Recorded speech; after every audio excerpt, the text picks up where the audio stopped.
everybody, Steven here, and for today's video I'm going to cover why you should switch over towards minimal shoes. Now, I just want to get it right out of the way. Some people, it's just not going to happen for you. Maybe you actually have a collapsed arch, or you have something else going on mechanically with the foot that won't allow you to wear a minimal shoe or necessarily go barefoot for long periods of time. In most cases that I see, you can actually still slowly transition over towards minimal shoes and going barefoot, but you need to do this with the help of somebody that really understands what's going on so you don't hurt yourself. I kind of have a spread here of just a handful of my minimal shoes that I like to wear, and there is a transitionary period. A lot of people just hop right into these and they go for their run and they go hiking, and then they complain that their feet hurt, and then they just ditch the shoes. Right? You actually want to slowly transition over to these shoes because these shoes require more strength out of your feet. Right? Now, a lot of the information that I'm going to share with you today, I've kind of gathered over a long period of time of studying all this stuff. Just to give you guys some intro material, though, I recommend Katy Bowmans Books, Simple Steps to Foot Pain Relief, which is phenomenal. Talks just specifically about your foot. That's a really, really good book. And then Move Your DNA by Katy Bowman is another one. She's a biomechanist that basically studies how the body just moves, right? And she has a ton of other books, but these are really, really great intro books to just learn how your body's supposed to move. And we're actually going to cover some of the different metaphors that she uses in this and analogies talking about these shoes that will kind of help you better understand why transitioning to these is going to be better for your overall health. Right? Now, with this video, I have 3 huge points that I want to kind of cover with you guys, and then in the description box below, I'm going to put the website address for Katy Bowman stuff, some of these books, so you can find those there, and then the Foot Collective on Instagram, and Optimized Physiotherapy, which is another great Instagram page where you can find just amazing information about what you can do to help strengthen the foot, okay? Now, first point, and this is a big one here, with regular shoes, and these are all minimal, so I don't have any raised heel shoes anymore. They have that back end, because it's really thick, it raises that heel up, right? High heels. Because of that, it's putting your body out of pitch, right? It's actually shoving your body forward. So it's as if you're walking down like a low-grade hill all the time. Now, that isn't going to thrust you into that position where you're actually leaning forward all the time. Obviously, if you're wearing raised heel shoes, you're like, well, I don't stand leaning forward. What your body does is it actually tilts your pelvis forward and it kinks itself so that you will then stand vertical, right? So with that, there's a lot of compensation that's going on with the body. It's actually misaligning your body so that you can stand vertical. Now, in certain instances, you're actually going to see, for instance, powerlifters wear super high raised heel shoes. With that, if I'm looking just at the context of that, they're doing that because they can get that bar over their head a little bit easier, and they can sit in a more vertical position with that raised heel. And what they are getting around or moving around typically is a lack of dorsiflexion with the ankle, which is just how high I can raise my foot, right? The ankle mobility. With that, I don't need as much if my heel's raised all the way up, so I can go lower in that squat with a more upright spine. Which in that context, that's fine if they want to do that, that's strength training. But if we're looking at how we should move, I shouldn't try to move around a problem that I'm having just so I could throw a weight up, right? Now, if you want to be an Olympic powerlifter, that's awesome. You're going to do all the stuff in order to do that. With this is really just for anybody, right? Your average day person that wants to kind of just get healthier overall. And even with the powerlifters, I notice most of the time they're not wearing those shoes all the time. They're wearing them for that specific reason. They're going to come in there and do that work, and then they're going to have mobility routines and all this other stuff that goes into that, right? So with that pitch, just misalignment's going to happen in the body. You're actually being kind of thrust forward. Your body kinks, right, to move around that. And you're always putting yourself in a flexion position with that because your foot's always kind of pitched down a little bit. Now, the higher the heel, right, or raised heel that you have, this then becomes more and more of a problem. You'll also notice a turning on of your calves all the time, right, and a tightening of your quads over time as well.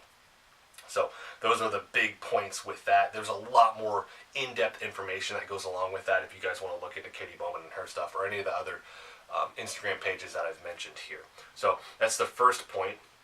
The second point with this is you have arch support in your shoe, right? Just a regular shoe has arch support. People often think of the arch as a part of the foot, and it's not. There's no arch bone in my foot. What I do have with my foot, though, is all this musculature on the bottom of it that, when it does its job, will actually create that arch. Okay? So an arch with your foot is an action. It's not a part. So with the arch in my shoe, if I have that support, this doesn't have to do its job. Right? And if that muscle doesn't have to do its job, it's going to get weaker over time. All right? You've supported it the whole time. It doesn't need to do anything. This is where you were looking at people that have collapsed arches, right? A lot of times that might be an actual mechanical problem. The majority of what I see personally ends up being just they've worn shoes their whole lives. They've never actually allowed this to get stronger, not since they were little kids, right? So we have to look at that as that action. And this is where you'll actually see the cueing out of the knees when you're doing barbell squats or goblet squats or whatever it may be, or just a regular freestanding squat, right? You'll hear your coach, or you'll tell yourself, right, drive out on the knees. We want to push those knees out. We're trying to get the knees in alignment, but it's also going to turn on the foot so that the arch turns on as well. If my knees collapse, my arch collapses, and it's putting more strain on my knee here. So the arch is the action of the foot, and we want to train that by doing certain exercises, right, where I can actually flex that, and that's where those Instagram pages come in. And I'll actually have more videos hopefully pumping out here in the next coming weeks showing you some movements that you can do. And I have some other ones as well that are already on here that I'll try to attach.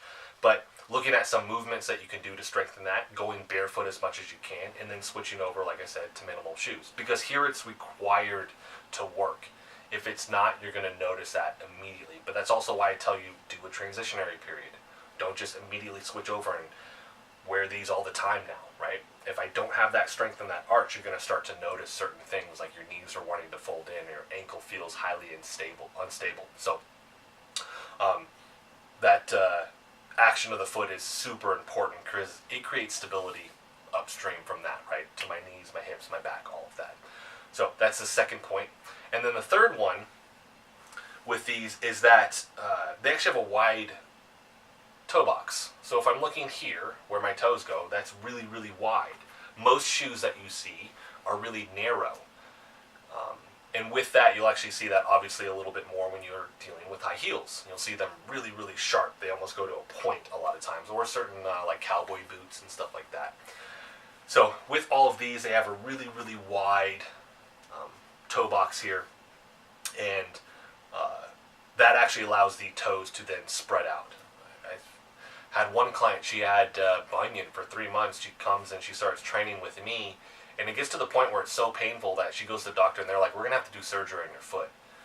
And I was talking with her, I was like, give me 3 months. I want you to let me help you transition over to minimal shoes. Give me 3 months. I promise you, you won't have to have that surgery. And sure enough, it went away.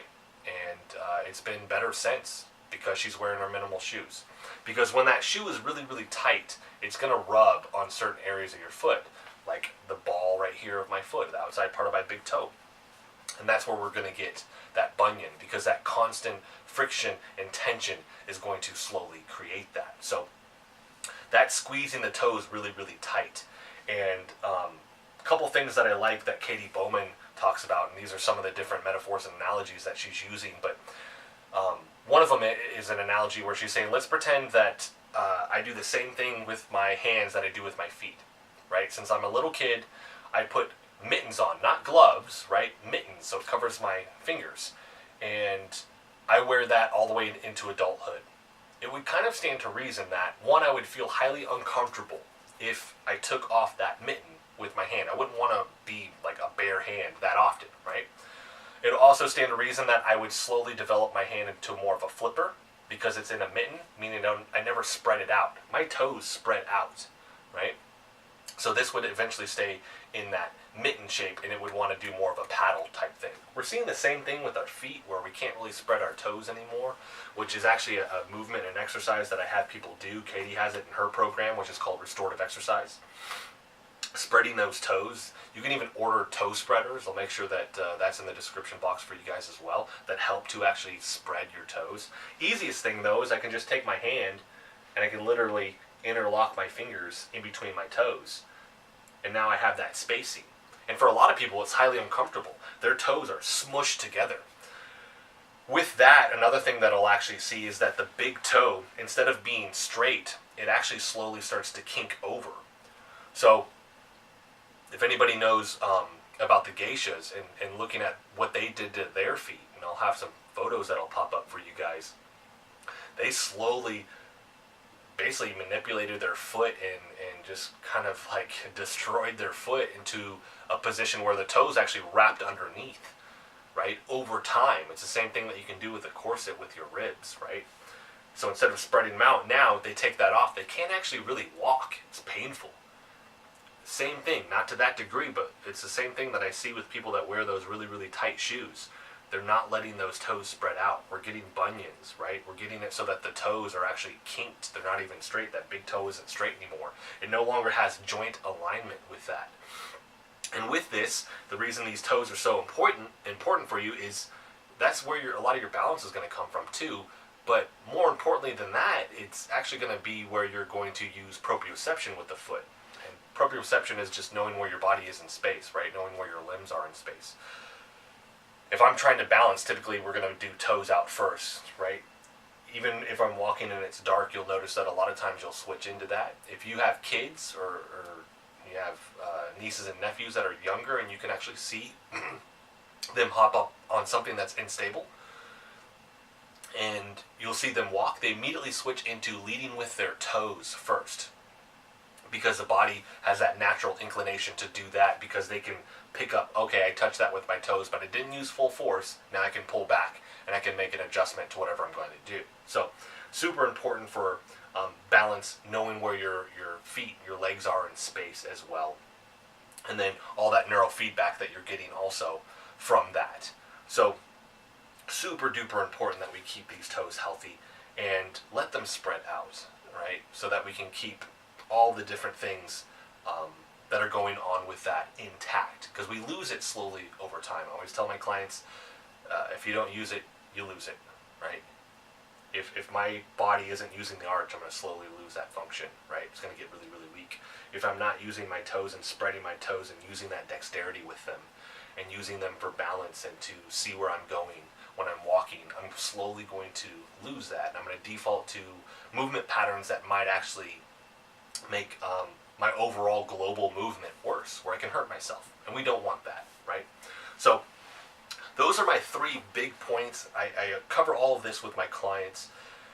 99% of my clients slowly switch over, and I'm so grateful that they're up for doing that with me. And initially I just have them wear their shoes at the gym, and then eventually they actually slowly transition to wearing them outside of the gym.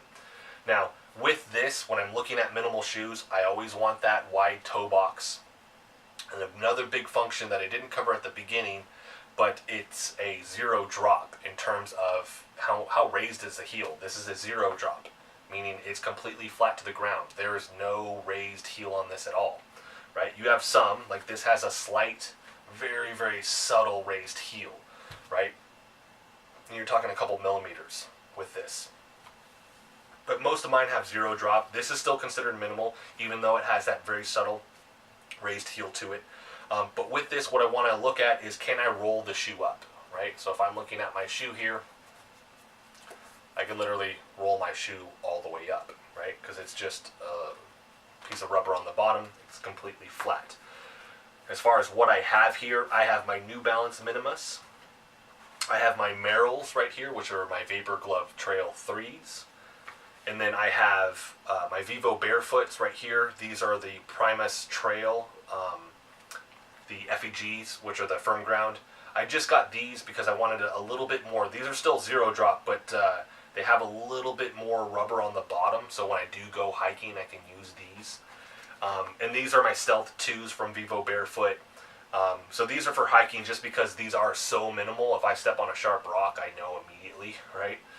So in certain instances where I know I'm going to be kind of moving a little bit quicker and I don't want to focus on that challenge side of going more super minimal or even barefoot, because I do that a lot as well, I'll switch over to these. So these are just a handful that I wear. I'll put a link for all of these. I love all of these shoes. I've done reviews for all of these shoes as well, minus my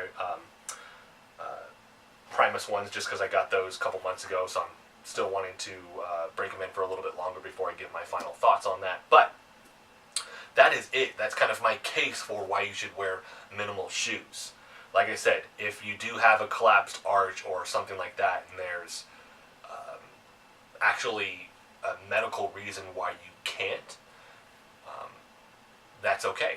You can also find somebody that maybe can still help you strengthen your foot and transition so that you can maybe go barefoot a little bit more, whatever that may be, right? And get some of that, what Katy calls nutritious movement in, right?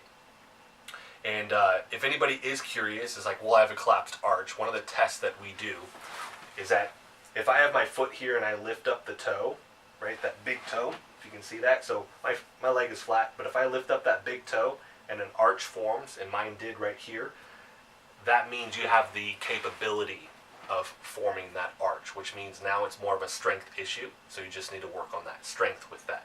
Okay, so if you guys like the video, hit the like button for me. I want to hear questions, comments, anything from you guys, any concerns with any of this stuff in regards to the minimal shoes, going barefoot, any resources that you might want to look into.